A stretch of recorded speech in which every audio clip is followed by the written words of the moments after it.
अवधूत चिंतन श्री गुरुदेव दत्त. श्री स्वामी समर्थ. जय जय स्वामी समर्थ. स्वामी म्हणतात, आजच्या या संदेशातून सर्वांना सुख, समृद्धी आणि चांगली बुद्धी सर्व काही प्राप्त होणार आहे.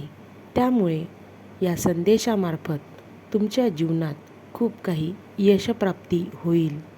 स्वामींच्या आशीर्वादाने येणाऱ्या जीवनात तुला अनुरूप असे तुझ्या जीवनातील चांगल्या गोष्टी घडणार आहेत. स्वामी म्हणतात, मनापासून जे काही मागाल ते आम्ही तुला सदैव देऊ. आमच्या चरणाशी जो येईल त्याला कधीही खाली हात पाठवणार नाही.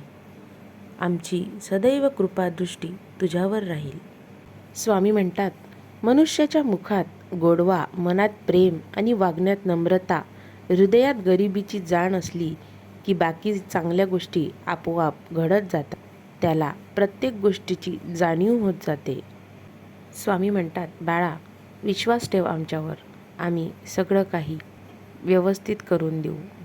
स्वामी म्हणतात, जर तुम्ही परमेश्वराचे प्रिय होऊ इच्छिता तर त्याच्याकडे काही मागू नका. त्याने जे दिले आहे त्याबद्दल आभार माना, त्यातच समाधान माना आणि आपल्याकडे जे आहे त्यातच आनंदी राहण्याचा प्रयत्न करा. स्वामी म्हणतात, जेव्हा सर्व लोक आणि परिस्थिती तुमच्या विरोधात असते परंतु तुम्हाला विश्वास असतो की तुम्ही योग्य दिशेवर आहात, अशा परिस्थितीत दुःखी होऊ नका.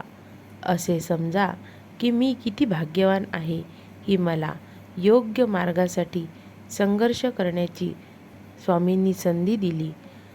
तसेच परिश्रम करून एक जीवनाचं उदाहरण स्थापित करा.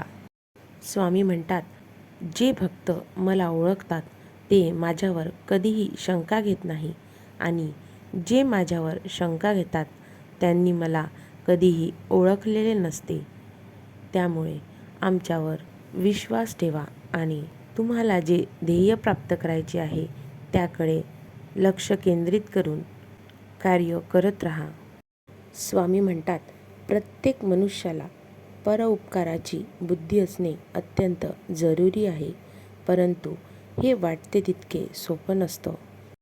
कारण जर आपल्या हातून दुसऱ्याचे कधी काळी एखादे काम होण्याचा योग जर आला तर मी दुसऱ्याचे काम केले ही जाणीव होऊन अहंकार तुमच्यामध्ये वाढू लागतो. म्हणून परोपकाराच्या बाबतीत अत्यंत सावध राहण्याची सूचना सर्व परमेश्वराने दिलेली असते.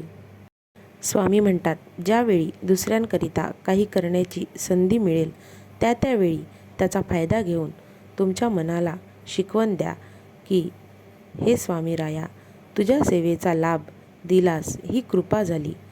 अशीच कृपा ठेवून आणखी सेवा आमच्याकडून करवून घे. ही विचारसरणी जागृत झाली नाही तर आपला कसा घात होईल याचा पत्ताच लागणार नाही. म्हणून अत्यंत जपून वागणे जरुरी आहे. जीवनामध्ये प्रत्येकाचे मन जपले गेले पाहिजे. स्वामी म्हणतात, तुम्ही तुमच्या सद्गुरूचे आहात असे छातीठोकपणे सांगत चला. काही नाही केले तरी चालेल, आपले सद्गुरू आपल्या मागे पुढे आहेत अशी दृढ भावना तुमच्या मनामध्ये असावी लागेल. स्वामी म्हणतात, बाळा, एखाद्या अडचणीत जर परमेश्वराने तुझे लगेच ऐकले, तुझी श्रद्धा परमेश्वरावर वाढते. उशिरा ऐकले की तुझी सहनशक्ती वाढते. पण जर ऐकलेच नाही तर परमेश्वराला ठाऊक असते ही अडचण तुम्हीच सोडवू शकाल. स्वामी म्हणतात, जीवनामध्ये जर संयम असेल तर दिवस प्रत्येकाचे बदलत असतात. एक सहनशक्ती ठेवावी लागते. आजची परिस्थिती उद्या राहणार नाही हा मनात निश्चय असायला पाहिजे. स्वामी म्हणतात, जीवनात सुखाचे, दुःखाचे, यशाचे, अपयशाचे, आशा निराशेचे असे अनेक प्रसंग येत असतात. पण तुमचे जर सकारात्मक विचार असतील तर विचारांचा पाया भक्कम असणारी माणसं कुठल्याही प्रसंगी तुमच्या जीवनात ठाम उभे राहतील आणि तुम्हाला प्रत्येक अडचणीतून काढण्याचा प्रयत्न करतील. स्वामी म्हणतात, चांगल्या गोष्टी त्यांना मिळतात जे वाट बघतात. अधिक चांगल्या गोष्टी त्यांना मिळतात जे जीवनामध्ये प्रयत्न करतात. पण सर्वोत्तम गोष्टी त्यांना मिळतात जे आपल्या प्रयत्नांवर अतूट विश्वास ठेवतात. आयुष्य अवघड आहे पण अशक्य नाही. आमच्याजवळ आलास तर कुठलीच गोष्ट अशक्य नाही.